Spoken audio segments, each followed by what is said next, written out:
Saudi Arabia has been accused of declaring war on Lebanon. The strong words come from the leader of Lebanon's Hezbollah political and militant group.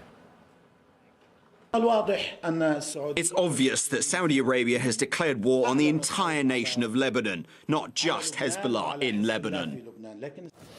RT's Jacqueline Vuga joins me in the studio for more on this story. Jackie, when you're hearing words like war, obviously this is getting to a very serious level. What's happening in Lebanon? So those comments come over the fact that Lebanon's now former prime minister hasn't been seen since announcing his resignation, and at that time he was in the Saudi capital. Now both Hezbollah and the political party, the former prime minister's own political party, feared that he was actually forced to say that resignation by Saudi Arabia and is in fact being held there against his will up to this point. And Western powers don't seem to know what's going on either.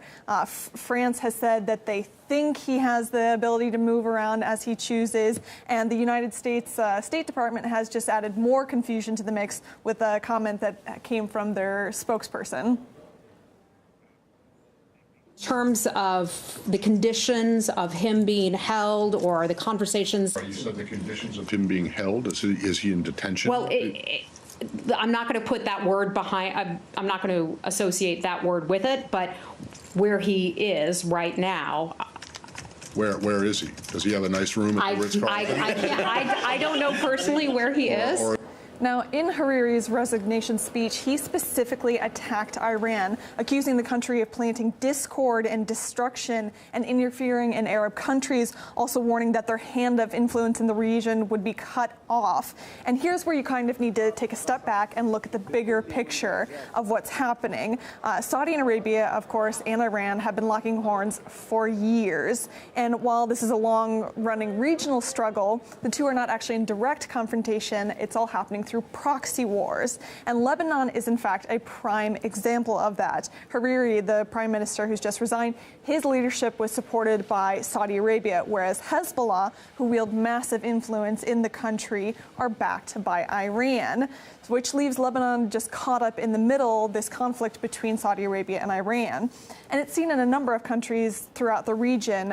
We were just earlier talking about the missile that was launched from Yemen. That's another prime example. Yemen has, of course, been engulfed in their own civil war for 2 years now. And in that case, Saudi Arabia supports the government that was ousted in 2015, whereas Iran backs the Houthi rebels who are fighting that very government. And last Saturday's missile was fired from Yemen, fired by Yemeni rebels at Saudi Arabia's capital. It's all just insanely intertwined. Or you can even look at Syria, where they're backing opposing parties. Saudi Arabia is, of course, anti-Assad, where Iran is pro-Assad, and it just keeps escalating. Just on Thursday, Saudi Arabia and 3 of their allies actually urged all of their citizens to leave Lebanon, and that's sort of an open-ended statement. What does that mean? Why would they need to leave Lebanon? Is there something that's going to happen there? So all of these small conflicts are building up, and there's just always the possibility that it could push into a more direct conflict.